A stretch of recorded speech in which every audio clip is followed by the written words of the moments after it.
Bom dia, meus amados, como estão todos? Espero que estejam todos bem, com a graça do Pai, do Filho e do Espírito Santo. Espero que tenham passado uma semana de bênçãos. Nós já encerramos novembro, estamos na primeira semana de dezembro, final de ano. Não sei como estão as tuas expectativas, como estão os teus sonhos, teus projetos para o ano que vem. Mas a partir do momento que nós entregamos a nossa vida à pessoa de Jesus Cristo, a partir do momento que nós adquirimos consciência, isso leva um tempo, não é da noite para o dia, que nós adquirimos a consciência de que Jesus está verdadeiramente no controle absoluto da nossa vida. Controle absoluto. Nós, seres humanos, não gostamos que alguém superior a nós ou não esteja no controle absoluto da nossa vida, a não ser nós mesmos. Por isso que nós somos de origem caída, antropocêntrica. É o homem no centro. Eu penso, eu ajo, eu falo, eu sou, eu tenho, eu posso, eu adquiro, eu estou no comando. Deus, não é Deus no comando. São jargõezinhos aí de internet, mas está bem artificial. Bem artificial. Mas nós temos que entender como cristãos renascidos, cristãos que conhecem a palavra de Deus, que verdadeiramente Jesus está no controle absoluto da nossa vida. Partindo daí, não tem Natal, não tem Ano Novo, não tem datas festivas que vai mudar o quadro da nossa vida e da nossa condição diante de Deus. Principalmente Ano Novo. Ano Novo é uma farsa, Ano Novo é uma mitologia grega, que não tem nada a ver com o cristianismo. Natal, o Natal de hoje, é um Natal de comércio, é um Natal de comidas e bebidas e presentes. É um momento que famílias que não se viam o ano inteiro se encontram. É comércio. Hoje em dia não se fala mais nem no nome de Jesus, pelo que estamos vendo aí nos comerciais, nas festas. Né? Aqui mesmo onde eu moro, em um condomínio fechado, eu vejo mais pessoas no samba do que em alguma comemoração natalina. Então, primeiro que Jesus não nasceu em dezembro, ponto. E segundo que não temos certeza absoluta quando ele nasceu. Temos uma ideia pelo judaísmo, mas não temos certeza absoluta. Então são datas comemorativas muito... Essas sim são artificiais, são abstratas, essas sim são relativas. Mas o Deus, na pessoa de Jesus que nós servimos, esse sim, esse é absoluto. E o interessante é que nós, em algum momento da nossa vida cristã, já com um pouquinho de bagagem espiritual, nós possamos entender que verdadeiramente Jesus está no controle absoluto da nossa vida. Desde quando você deita, levanta, deita, dorme, acorda, entra, sai, caminha pelos caminhos da vida, Jesus está no controle da tua vida. Bem, amados, nós hoje estamos na terceira viagem de Paulo a Roma. Vamos falar algo muito interessante hoje. Talvez seja o capítulo mais fleumático, ou mais nevrálgico, ou mais conflitante da Bíblia, para quem lê Bíblia, entende Bíblia e queira viver Bíblia. Que é o capítulo 7. Nós vamos falar sobre a lei e o pecado versus o querer e não poder. Nós vamos falar sobre isso. Você que tiver um tempinho na sua casa, aí no seu momento de meditação, leia todo o capítulo 7 de Romanos, que eu não vou ler tudo por questão de tempo. Então eu teria que dar uma aula de estudo aqui, que não é o nosso caso. No nosso caso, eu simulo aqui uma reflexão. Mas eu falo muito mais do que um tempo de reflexão. Porque eu quero que você entenda. Só isso. Não é porque eu sou bom no que falo que faço, ou porque fico falando muito. Eu quero que você entenda o que eu estou dizendo. Ok? Quando você tiver um tempinho na sua casa, você leia o capítulo 7 todo, que eu vou ler só algumas porções para adiantar o nosso trabalho. Mas antes disso eu quero fazer de vez em quando eu faço café. De vez em quando eu faço com vocês aqui uma feira do livro. E eu quero fazer aqui. Primeiro eu quero mostrar para você o que eu estou lendo ultimamente. Mas eu quero falar para você que o que eu estou lendo para poder adquirir mais conteúdo, capacidade, conhecimento do que eu estou falando para vocês nessas 5 cartas, perdão, nesses 5 capítulos de Romanos, eu estou lendo Calbar, Cartas aos Romanos. Eu estou lendo esse livro, muito grosso ele, quase 1000 páginas. Então, para você que gosta de ler, que se interessa por ler, inclusive a carta de Romanos, que é uma carta complexa e tem que ser muito bem explicada, eu te aconselho a comprar esse livro, Carta aos Romanos de Calbar. Ele explica muito bem Romanos a partir da religiosidade da vida. Muito interessante. E estou lendo do N.T. Wright, Paulo para Todos. Ele lançou 7 volumes de todas as cartas de Paulo. Eu estou lendo, como eu estou dando Romanos, essa aqui é a primeira parte do capítulo 1 ao capítulo 8. Então eu estou lendo neste livro que está aqui, que é muito bom por sinal, os capítulos que eu estou abordando nessa viagem de Paulo, que é o capítulo 4, 5, 7, 8 e 13. O 13 já pula para outro livro. Tá? Esse livro é muito bom também, comprem. Você pode comprar individual, que é barato, ou pode comprar o volume todo, que são 2, 4, 6, 8 volumes e mais de brinde um bloco de notas muito bonitinho. É da Thomas Nelson. Thomas Nelson faz tudo com muita categoria, tudo com muito acabamento excelente, excelente. Compro para vocês. E tem uns livros aqui que eu comprei nesse segundo semestre, que eu estou lendo, que eu acho muito interessante para você. Para você que quer entender hoje o nosso secularismo, quer entender as nossas ideologias, que quer conhecer por que a humanidade às vezes ela está como gado, ela segue, mas ela não pensa, ela não fala, ela está robotizada, ela está anestesiada. Esse livro aqui de um judeu chamado Gad Saad, A Mente Parasita, da editora Trinitas, A Mente Parasita. Espetacular, espetacular. Vai ensinar você a pensar, vai ensinar você a redarguir. Vai ajudar você a ser um cabeça pensante, não ser um robô ou um gado, que cala a boca, é marcado e vai vivendo a vida. Excelente, excelente. Ok? A Mente Parasita, Gad Saad, da editora Trinitas. Esse aqui eu comprei agora, até para me fazer estudos, que eu achei muito interessante. Se não me engano é da Presbiteriana, não tem aqui, mas é da Presbiteriana. É um devocional dos heróis da fé. Um devocional dos heróis, muito gostosinho, para você entender os heróis da fé, que está em Hebreus 11. Muito bom, para fazer estudo, muito bom, ok? Temos também aqui, nós vamos, no último capítulo, no 5º capítulo, na 5ª reflexão que nós vamos fazer de Romanos, eu vou falar sobre autoridade governamental, deixa eu ver se é isso mesmo, obediência às autoridades e o conservadorismo. Eu comprei esse livro, eu até pedi autorização a Trinitas para poder falar, mas não me deram autorização, não me responderam, então eu estou falando. Eu estou fazendo propaganda deles, tem que me agradecer, né? Breve Manual do Conservadorismo, Russell Kirk. Tá? Eu estou lendo aqui, para quem quer entender conservadorismo, está se falando muito aí na América, através de Trump, e no Brasil através de Bolsonaro, está se falando muito de conservadorismo. Mas se você for ler esse livro aqui, ele não existe. Ele existiu, ele foi um fundamento, mas hoje não se pratica este conservadorismo aqui. Não se pratica. Mas se você quiser entender o que é, você que é cristão, conservadorista, que preserva a família, que preserva a religião, que preserva a moral, você vai nesse livro que ele aborda algumas coisas, quer ver?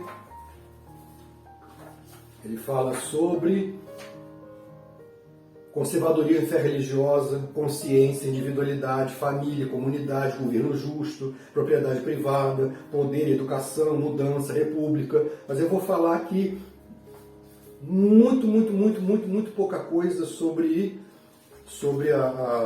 governo conservador e governo justo. Vou falar pouquíssimas coisas. Mas para quem quiser entender conservadorismo, é um excelente livro, tá?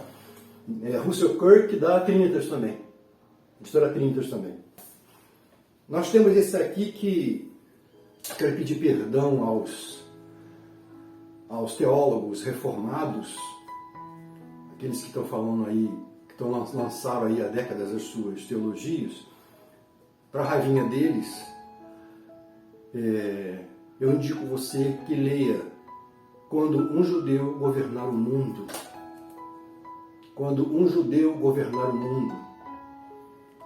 Isso aqui para os ateus, para os hereges, para os religiosos anticristãos, para aqueles próprios cristãos evangélicos que arrancaram Israel da árvore, que destituíram Israel da herança, porque ele é o herdeiro, nós somos co-herdeiros.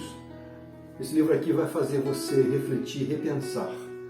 Quando um judeu governar o mundo, no milênio, quem vai governar o mundo chama-se Jesus Cristo, o Filho do Deus vivo.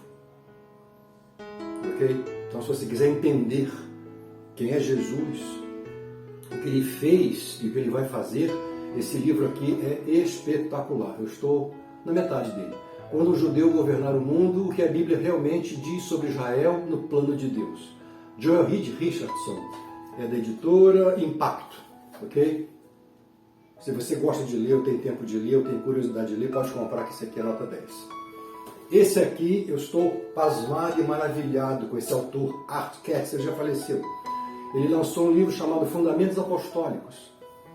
Ele simplesmente faz uma conexão do sacerdócio aarônico com o nosso sacerdócio. Ah, mas isso foi cortado. Mentira, isso não foi cortado, porque Deus fala que nós somos o quê? Nós somos nós somos sacerdotes. Sacerdócio real, nação santa. Então, dentro desta nação santa, que é a comunidade cristã, nós somos sacerdotes. Com o nome de apóstolo, com o nome de profeta, com o nome de evangelista, com o nome de pastor, com o nome de mestre, com o nome de bispo, de presbítero, seja o nome que você quiser inventar. Mas o nosso ministério está dentro do sacerdotal, porque ele nasceu dali. Então ele faz uma abordagem, ele faz uma unificação espetacular. Está difícil lê-lo. Tá? Ainda estou custei a passar o segundo capítulo, porque ele tem uma alimentação para a tua alma, para o teu espírito assim, fantástico. Ok? Fundamentos Apostólicos, Art Katz, da editora Impacto também. Compre que você vai gostar muito. E por último, tem vários. Esse Fábio Coelho, brasileiro, ele tem lançado alguns livros, eu já comprei alguns livros dele, 2 ou 3, excelente. Ele faz muito podcast com o Douglas Gonçalves, eu já ouvi. Então ele lançou esse livro, Não Apagueis o Espírito, um guia de como desenvolver o dom da profecia. Não da profecia, como outros dons também. Então, para você que quer tirar as dúvidas, e até os próprios pentecostais estão tendo dúvidas bem pesadas em relação aos dons, os dons e o dom profético, eu te oriento a comprar esse livro também da editora Impacto, do Fábio Coelho, Não Apagueis o Espírito, excelente. Ainda estou no início, mas já li boa parte dele e é um excelente livro para tirar algumas dúvidas sobre isso, ok? Chega de livro por hoje. Tá, teria mais aqui, mas por enquanto só esse. Ano que vem eu mostro mais para vocês. E vamos falar agora sobre a nossa terceira viagem de Paulo a Roma. Como você sabe, Paulo ele apelou para César, porque eles eram sacerdotes judeus que queriam matá-lo, que queriam interrogá-lo e automaticamente com o intento de matá-lo. Né? Mas ele pediu, então, para que apelasse para César. Então, para César ele foi. Ele falou com Félix, com Agripa, com uns e outros, e ele foi. Então mandaram ele para César, até porque ele era também cidadão romano, e a própria Roma tinha que respeitá-lo, não só os judeus. Roma também tinha que respeitá-lo, porque ele era cidadão romano também. Então ele foi enviado para Roma, e ali mas ele teve uma liberdade, ele alugou uma casa, e ficou nesta casa ali recebendo judeus de Roma, judeus que aceitaram, alguns aceitaram a sua palavra evangélica de boas novas e outros não aceitaram, mas os gentios, aqueles que não tinham descendência judaica, aceitaram. E segundo a história, Roma foi uma das igrejas mais proeminentes, mais desenvolvidas daquela era, já no final do ano 60, 66, quando ele é decapitado, e ali ele deixou estruturado uma grande igreja. Mas pelos 2 anos que ele ficou ali, ele viu o centro da idolatria e da prostituição dentro de Roma, tanto do império quanto da população, né? E ele escreveu cartas aqui, várias cartas explicando, tanto para gentios quanto para judeus, como deveria se comportar, né, o novo convertido, judeu ou não convertido. E eu estou abordando 5 capítulos que eu achei, todos são interessantes, mas eu achei o capítulo 4 muito interessante, porque ele fala da fé de Abraão, já expliquei para você. ele fala do capítulo 5, da esperança, lembra? Da esperança, da experiência, que o cristão tem que perseverar para poder adquirir maturidade cristã. Você não adquire maturidade cristã, você não adquire crescimento espiritual em uma semana, nem um mês, nem um ano. Leva tempo, leva tempo. A Bíblia não é banda larga, fibra ótica. Não, isso aqui você tem que sentar, orar, jejuar, chorar, ganhar, perder, cair, levantar, ser provado para isso aqui poder fazer efeito na sua vida, ok? O capítulo 7 vai falar hoje sobre, talvez, no meu modo de ver, o capítulo mais polêmico, mais conflitante, mais sério, mais profundo, porque ele fala da nossa realidade humana. Ainda que em Cristo, ainda com a salvação garantida, que a gente vai falar isso no capítulo 8, mas nós temos conflitos incríveis. Nós temos lutas incríveis. Nós temos provas incríveis. Nós temos depressões incríveis. Nós temos angústias incríveis. E eu não estou falando aqui do diabo operando na nossa vida, estou falando assim que o pior inimigo somos nós mesmos. Tem uma música de uma cantora gospel aí que fala assim: livra-me de mim mesmo. Livra-me de mim, livra-me de mim. Senhor, livra-me de mim. Não é diabo, não é o vizinho, não é o teu patrão, o teu colega lá, amigo lá que está te oprimindo, que está te debochando. Isso é pó. O teu pior inimigo é você mesmo. É as tuas lutas, as tuas dificuldades, as tuas batalhas, teus pecados, teus conflitos, tuas tentações, tuas provações, tuas angústias, tuas lágrimas, os teus sentimentos de perda. Isso é o nosso pior inimigo, somos nós mesmos. E Paulo, no capítulo 7 aqui, ele fala de algo assim, que eu precisava de horas para abordar, mas eu vou abordar isso aqui em pelo menos 30, 40 minutos se der tempo. Der tempo não, se você quiser ouvir, né? Porque por mim eu falo aqui o dia inteiro. O problema é você, procure cortar o máximo para você, porque eu sei que você não tem tempo de ler, né? Mas Paulo ele vai ler, ele vai abordar sobre lei e pecado, ele também vai abordar a questão do que eu quero fazer, o que eu quero fazer e não consigo fazer. Isso vai gerar realmente os grandes, os maiores conflitos da nossa vida humana. Ok? Então vamos ler, eu vou ler parte. Eu não vou ler todo o capítulo 7, até porque eu não vou abordar o princípio. O princípio fala de uma comparação, ele faz aqui uma tipologia com o casamento, eu não vou fazer essa abordagem. Mas eu vou fazer a abordagem a partir do verso 7, capítulo Romanos 7, a partir do capítulo 7, capítulo 7, do versículo 7, que ele começa a abordar a lei e o pecado. Ok? Então, diz assim, eu estou lendo a versão NAA, eu mudei um pouco de versão, só para sofisticar, ok? Eu li a King James, agora eu estou lendo a NAA, é a Nova Almeida atualizada. Que diremos então? Que a lei é pecado? De modo nenhum.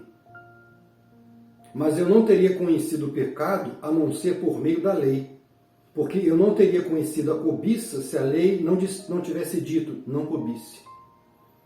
Desejar o que é dos outros. Mas o pecado, aproveitando a ocasião dada pelo mandamento, despertou em mim todo tipo de cobiça. Porque sem lei o pecado está morto. Houve um tempo em que, sem a lei, eu vivia. Mas quando veio o mandamento, o pecado reviveu e eu morri. Verifiquei que o mandamento que me havia sido dado para a vida, esse se tornou um mandamento para a morte. Porque o pecado, aproveitando a ocasião, que ocasião, vou explicar, dada pelo mandamento, me enganou e por meio do mandamento me matou.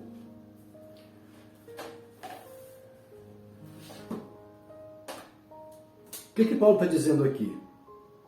Ele está dizendo que o pecado tem mais poder do que a lei, do que a graça, do que o mandamento? Não. O que ele está dizendo aqui é o seguinte. Quando ele fala no 11, porque o pecado, aproveitando a ocasião dada pelo mandamento, me enganou e por meio do mandamento me matou. Nós temos que entender, para não ficar divagando no texto, qual a origem disso. A origem do que ele está falando aqui, de todo o capítulo 7, que ele está falando aqui, essa origem está no Éden. Porque ele está falando de pecado, eu não tinha consciência de pecado, aí veio a lei ou o mandamento de Deus e eu pequei. Espera aí. Eu conheço a lei, vou pecar? Se a lei está me dizendo, não faça, eu não vou fazer. Mas se a lei fala, não faça, eu faço, agora eu não entendi a minha cabeça. Vai vir um conflito, exatamente. Acontece o seguinte, quando veio o mandamento através de Moisés no Sinai, que foram dadas 613 mandamentos de não pode, 246, se eu não me engano, leis que não pode. –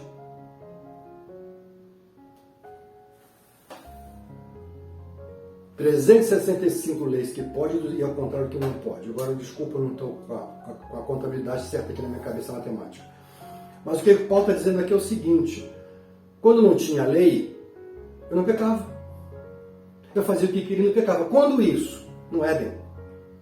Antes do pecado, Adão e Eva e já a humanidade gerada, viviam uma vida de plenitude, de intimidade com Deus. Não havia pecado, não havia lei. O homem estava em contato direto com Deus todo dia, na viração do dia, entre 5 e 6 horas da noite, Deus descia e vinha conversar com a humanidade dele, inclusive com Adão e Eva, que foram as primeiras criaturas. Não tinha lei e não tinha pecado. Tá? Paulo está tentando explicar isso para os judeus de Roma e para os gentios de Roma. Só que, quando ele fala que veio o mandamento que é justo e bom, eu passei a pecar. Se a lei fala para mim, não cobice, e eu cobiço, tem algo errado. Sim, claro que tem algo errado, porque quando Deus fala, não faça isso, e você faz isso, qual a origem? Quando Adão e Eva pecaram e caíram, eles deram toda a autoridade, eles deram uma carta assinada para a serpente, Satanás, e falou assim, olha, domine sobre nós. E esse domínio, apesar de você ser cristão, nós somos cristãos, conhecedores da palavra, esse domínio, ele foi anulado, né? Porque Jesus ele veio destruir as obras do diabo na nossa vida. Ele foi anulado, mas existem as sequelas do Éden. Nós deixamos de ser criaturas caídas para sermos filhos do Deus vivo em Cristo Jesus. Mas as sequelas do pecado estão aí. Nós somos hoje pecadores salvos. Mas nós somos tentados, nós somos provados. Muitas vezes nós caímos na tentação, muitas vezes não passamos na prova, por causa da força. E Paulo vai explicar muito bem isso, eu vou falar daqui a pouco sobre isso. Tá? Então o que eu quero dizer aqui, para não complicar a tua cabeça, porque é um texto muito truncado, é que é isso. Quando que nós, seres humanos, a partir do pensamento de Paulo, nós tínhamos um mandamento e pecávamos. Mas se o próprio mandamento fala para não fazer e fazemos, porque quando nós fomos expulsos, quando Adão e Eva foram expulsos do Éden, eles ficaram à mercê das obras das trevas, a luz cessou na mente deles, na vida deles. E passamos a ser trevas. Isso virou muito tempo. Até que veio em Moisés a lei. E quando a lei fala, você não faça, e você faz. Então eu quero começar a trabalhar com você isso. Quando a lei, o mandamento que é justo e bom, diz para você, não faça isso.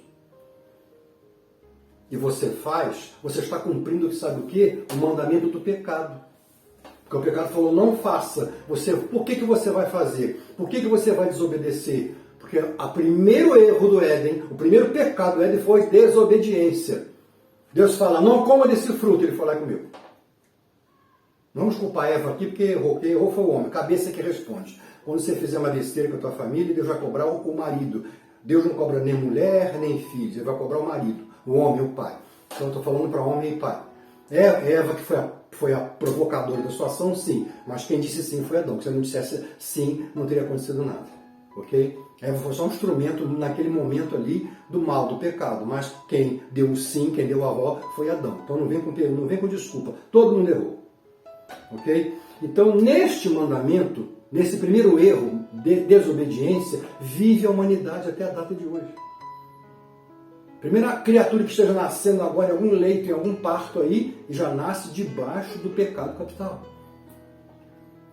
Já nasce debaixo. Pega uma criança de 3 anos e fala, não faça, ela vai lá e faz. Pega uma criancinha de 3 anos, de 5 anos e fala, não cai na água ali, ele vai lá e vai cair. Ele ainda vai olhar para você e vai rir. É o espírito caído do Éden. É o espírito da desobediência.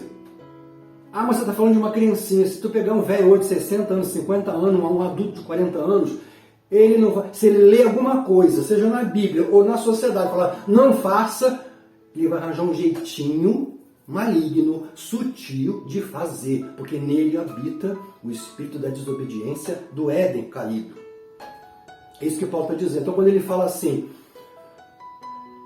quando veio o mandamento eu pequei, como que você pecou? Se você leu o mandamento, mas ele fala assim, olha, não mata, não rouba, não furta, não adultera, não prostitui, não cobiça, e você faz tudo isso, sabendo que não pode fazer porque agora tem a lei. Porque o pecado do Éden, o pecado da desobediência, o pecado de não ouvir mais Deus, o pecado de ser expulso do Éden, forçou você a ser essa pessoa hoje. E todos nós somos assim. Eu estou falando de humanidade. Ah, mas e os crentes? Os crentes é tudo santo e salvo? Os crentes são salvos e são santos. Mas existe uma semente ainda do Éden dentro de nós. Desculpa, mas não existe crente santarrão. Não existe crente super-homem. Porque, pelo contrário, quando o crente começa a se exaltar que é o tal, ele vai cair.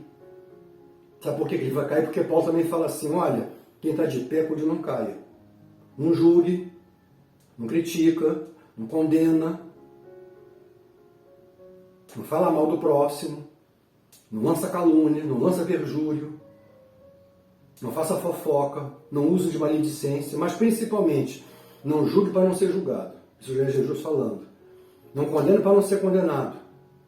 Jesus não veio condenar, ele veio salvar. Quem é você, quem sou eu, ser humano, só porque somos crentes, e nós estamos julgando e condenando todo mundo?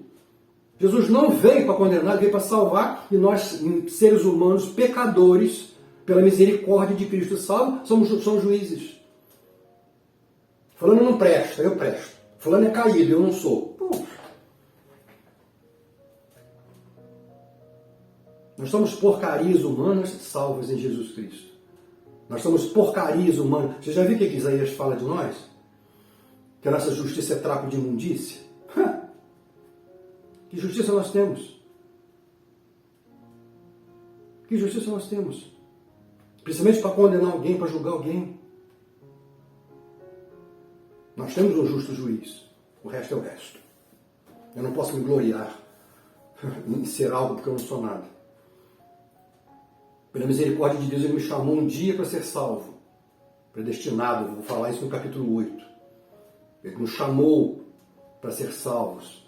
A partir daí tomamos consciência da salvação e pela misericórdia de Deus, Ele nos coloca em posições celestiais em Cristo Jesus, em ministérios e dons. Pela misericórdia de Deus, Ele me fez pastor. Pela misericórdia de Deus, Ele me fez ler Bíblia e entender Bíblia. Eu conheço pessoas há 30, 50 anos que lê Bíblia e não entende. Ainda me pergunta se está na Bíblia. E é crente. Então, pela misericórdia, desde os primeiros momentos da minha conversão, ou da minha salvação, eu abri essa palavra aqui e eu entendi. Mas não é porque eu sou sábio, não é porque eu sou o cara, é porque o Espírito Santo me permitiu, me deu essa permissão, e até quando Ele quiser, Ele vai me dar essa permissão. Eu estou aqui falando com vocês, eu só tenho a Bíblia aqui. Eu não tenho colinha aqui. Eu estou falando a palavra. A hermenêutica que eu aprendi na faculdade, a exegese que eu aprendi na faculdade, está aqui e aqui no texto. Está aqui no texto. Leio livros, consulto, pesquiso, tem muito lixo, tem muita porcaria. Aquilo que eu gosto eu leio, aquilo que eu não gosto eu não leio. E vou viver dentro da interpretação ou da orientação, não revelação. A revelação já está aqui. Dentro da orientação do Espírito Santo para a minha vida e para a tua vida. Ok? Então, expliquei mais ou menos para você por que o mandamento que é justo e bom, quando eu aceito o mandamento, que é a lei de Deus, eu vou pecar se não era para pecar. Exatamente, porque nós somos caídos no Éden. Nós somos salvos do inferno. Nós somos salvos da ira de Deus. E nós somos salvos da destruição do diabo na nossa vida. Disso todos nós somos salvos. Agora, as sequelas do Éden, todos nós temos. O espírito de calúnia, de desobediência, de falta de respeito, de indiferença, de falta de amor, está aí nascendo dentro da igreja. Com a pandemia, então, ixi, o povo debandou, os bodes debandou tudo, as ovelhas estão pagando preço. Porque quem está dentro da igreja hoje, nos cultos hoje, pós-pandemia, são ovelhas. Esses são ovelhas. Mas o resto, cabrito e bode, vazaram. Porque não aguenta a pressão. Não aguenta a pressão. A pressão é muito grande. Ou você acha que ser crente é fácil. Ou você acha que ser crente é status. Ou você acha que ser crente é status social. Chegou o crente, chegou o pastor. Pelo contrário, você falou hoje que é pastor, você nem já chora de cara torta. Entendeu? Porque estão dando de mau testemunho é brincadeira. E os bons pagam o pato pelos errados. Fazer o quê? É assim mesmo. Ok? Mas nós somos chamados para fazer diferença. E nós somos chamados pela misericórdia de Deus. Não fomos chamados por mérito nenhum. Tanto que no capítulo 7, Paulo nos mostra que não temos méritos nenhum, não temos capacidade nenhuma, a não ser miseráveis homens que somos. Então Paulo, essa primeira parte, ele diz assim, ok? Porque o pecado aproveitando a ocasião dada pelo mandamento. Quer dizer, olha só, o pecado aproveitando a ocasião dada pelo mandamento. Quer dizer, o mandamento está aqui, o pecado encaixa aqui. Ou vice-versa, o mandamento está aqui, o pecado encaixa aqui, o pecado está aqui, o mandamento está aqui. Por quê? Por causa do Éden, por causa da queda, por causa da desobediência, foi o primeiro pecado da desobediência. Deus se fez separado do homem, ok? E quando veio o mandamento, que é para dizer não faça, não faça, não faça, não pode, não pode, não pode, como o homem já tinha dentro de si, tem dentro de si até hoje, o espírito de raiz da desobediência nata dentro dele, ele vai desobedecer e não obedecer. Fala assim para uma pessoa, fica aqui meia hora em pé. Ele fica 5 minutos. Fica aqui que eu vou ali. Ele não fica 5 minutos. Olha, você está aqui, olha, eu já fiz esse teste com alunos meus na faculdade de teologia. Olha, você tem alguma coisa lá na porta. Não olhem para trás. Parece ser cômico. Todo mundo olha. Pô, professor, vou no banheiro. Você está entendendo, crente ou ser humano? A essência do pecado, a essência da queda e o choque do mandamento está dentro de nós, gerando uma palavra chamada conflito. Todos nós temos isso. O ímpio que ainda não tem Deus na vida, beber, fumar, adulterar, prostituir, usar droga, brincar carnaval, fazer tudo que não presta. Ele está pagão, ele não tem a mínima noção. Agora, quando ele conhecer Jesus, ele vai conflitar. Assim como nós que conhecemos Jesus, vamos passar a conflitar do bem que há em mim e que eu não consigo praticar, e do mal que está em mim que eu pratico. Vamos passar para essa parte? Já estamos em meia hora, vai demorar um pouquinho. Mas eu quero trabalhar com você